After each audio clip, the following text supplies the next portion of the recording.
People's best reactions to the R1 French Grand Prix.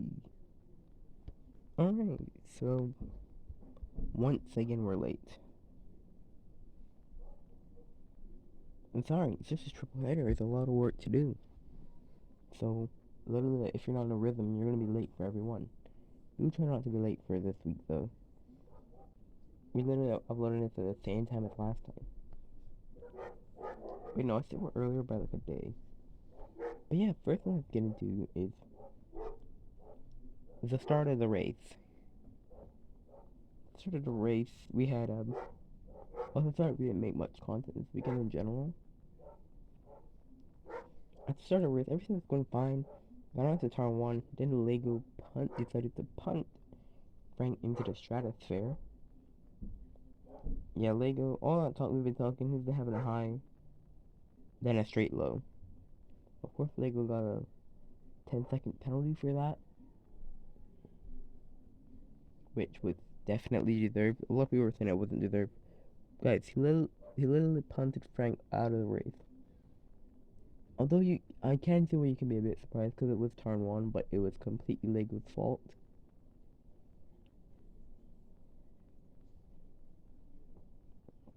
It was completely Lego's fault. And let's talk about the race itself, because I think we had a pretty good race, to be honest. Like like the French Grand Prix last year was kind of one of those races that you forgot, other than Donkey Ranch Punt do Mario.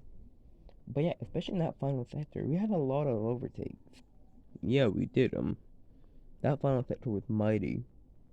It's I like that final sector. It sets you up perfectly for overtakes. Basically, the whole track is pretty short, so it sets you up for overtakes. And when you come out when you come out the chicane, that sets you up for overtakes depending on your exit. See, I'm starting to really like this track, this configuration, because normally the main track is pretty boring, but this race wasn't that boring. Although the battle up front was boring, because Madsen drove off into the distance and won. Now let's talk about George now. I had a good race. I had a very good race. Was it me or you that predicted him on the podium? I think it was me. But yeah, he almost got the podium.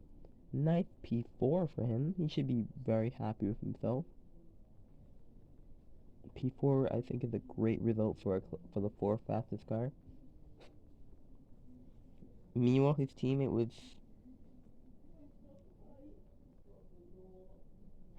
nowhere. Well, not nowhere, but Ocon was having a pretty good race until he had that engine failure. Yeah, poor Ocon. He was having a decent race. He was still slower than George most of the weekend. But yeah.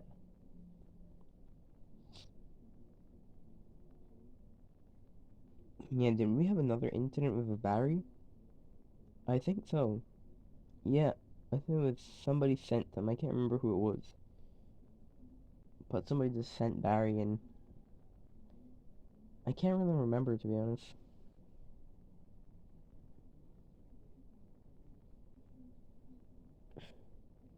But yeah, I would love to see the track some more. I think it has a contract for next year. Thank God. It's starting to turn into like a sleeper hit of a track. A track that much people don't really like, but it delivers. That's kind of one of these tracks.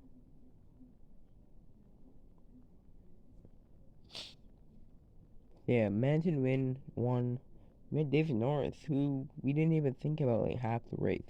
He got P2 and started P2. He had a pretty quiet race, to be honest, because nothing really was going on at the front. Imagine he kind of just drove away from everyone. Yeah, we had Mario on the podium too. Like the podium, everybody kind of forgot the podium. Man, Mario somehow found his way on a podium at a track that I didn't really think they'd be that good at.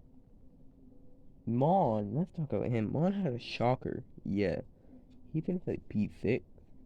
I don't know what's going on with Mon. Like, what's happened to the 1-2s? Like, he's starting to have a pretty shocking time. He has to rebuild his confidence. Yeah. But anyway, sorry that this is once again short. I'll make sure that for the next Grand Prix we finally break our shark curse. Although after the next Grand Prix is literally the summer break, so. But yeah, hopefully you guys enjoyed. At least we still got it out. And we'll see you guys this weekend.